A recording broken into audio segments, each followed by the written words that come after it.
Hello दोस्तों, स्वागत है आप लोगों का। आगे बढ़ने से पहले पहले आप लोग सब्सक्राइब ज़रूर कर लें, जिससे आपको सूचना मिलती रहे। जैसा कि आप लोगों को भी पता है कि नए मुख्य चुनाव आयुक्त के रूप में हमारे ज्ञानेश कुमार जी की नियुक्ति हो चुकी है और इसी के साथ यह फिर विवादों के घेरे में आ गया है। यार, चुनाव आयोग तो जैसे बिग बॉस का शो हो गया है और उसके जो मेंबर्स हैं बिग बॉस से कॉन्टेस्ट जैसे हो गए हैं। मतलब हमेशा ही विवादों में ही रहते हैं वो लोग। आप श्री ज्ञानस जी के बारे में जान लीजिए कि आखिर हैं कौन ये महानुभाव, कैसे यहाँ तक पहुँचे। तो ये 1988 बैच के केरला कैडर के आईएएस ऑफिसर रहे हैं। अभी जल्दी ही आपको पता है, अभी जल्दी ये मिनिस्ट्री ऑफ कोऑपरेशन में सेक्रेटरी के पद से रिटायर हुए हैं और महीने भर भी नहीं हुआ इनको नया जॉब भी मिल गया। बताइए, फरवरी जैसा छोटा सा महीना भी इनसे आराम नहीं किया गया और उनको जॉब मिल गई। हाँ, आप जानते होंगे मिनिस्ट्री ऑफ कोऑपरेशन किसके पास है? हमारे अमित शाह जी के पास।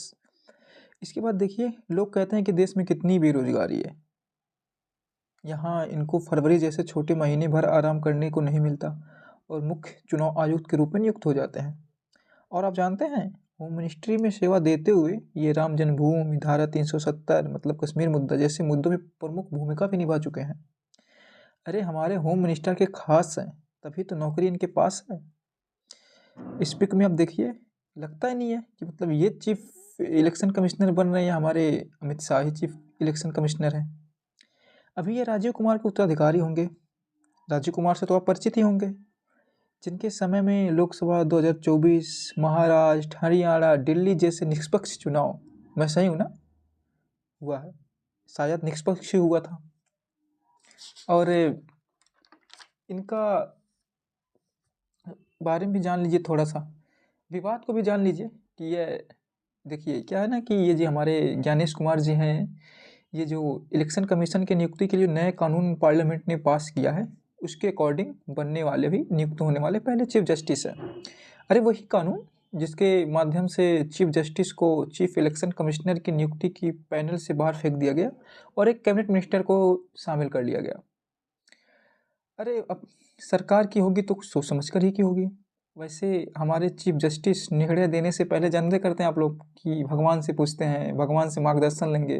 तब तक सरकार ने सोचा अब इतना लंबा प्रोसेस क्यों करना, अब भगवान के पास जाने से अच्छा हम पहले ही निर्णय कर लेते हैं।